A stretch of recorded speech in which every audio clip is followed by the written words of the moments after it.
Introducing.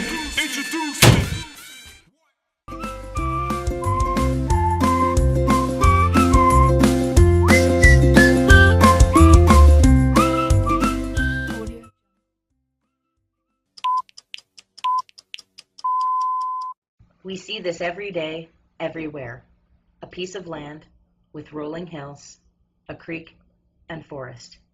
The area has been approved for development. The equipment comes in, has to grade the land, and soil is exposed. Mother Nature is unpredictable, and you experience some windy days. The rain comes, and now you have sediment creeping into your creek. You get out on site after the rain. The creek is bleeding, and you are horrified. You are ripping your hair out.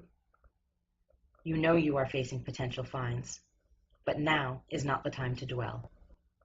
So you think, and you have an idea. Help. Hi, I'm Jill Atwood, General Manager at GEMS and Certified Inspector of Sediment and Erosion Control. Brought you to a typical construction site today where we've done some tree clearing, some grubbing, and we're going to be moving into topsoil stripping. This is the type of project that GEMS regularly gets involved in. When we talk about good erosion and sediment control on a site, in the simplest of terms, what we mean is that any site surface water leaving your site is meeting local regulatory requirements for water quality.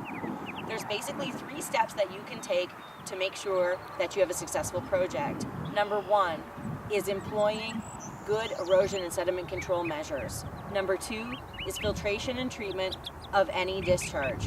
And number 3 is monitoring and testing on your site. GEMS has put together a series of videos of best management practices and measures that you can employ on your site for great success. Prior to these videos, we're going to share a few basic concepts with you to make sure that we're all on the same page before you start watching our other videos. So going back to our realistic sketch of a construction site. Erosion is the process of dirt particles being mobilized by wind or water.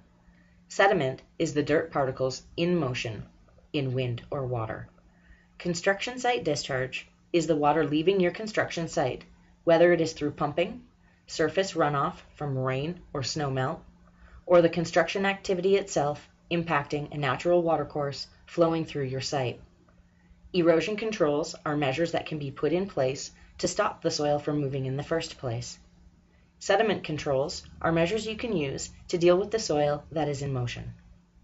Based on the concepts above, many people think if you only employ erosion controls on your site, then you don't have to use sediment controls.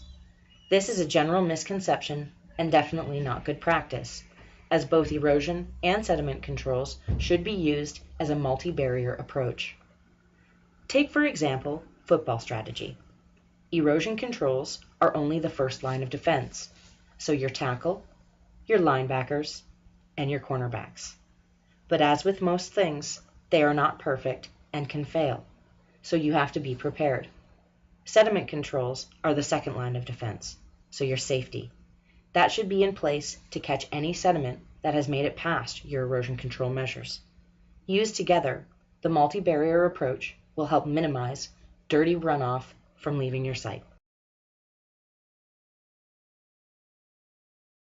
There you have it, the basic concepts of erosion and sediment controls to help you start to think about on your project how you can meet allowable discharge water quality.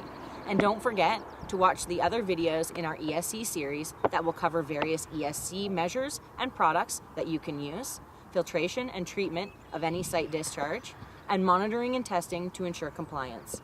Thanks for staying tuned. GEMS looks forward to creating solutions with you.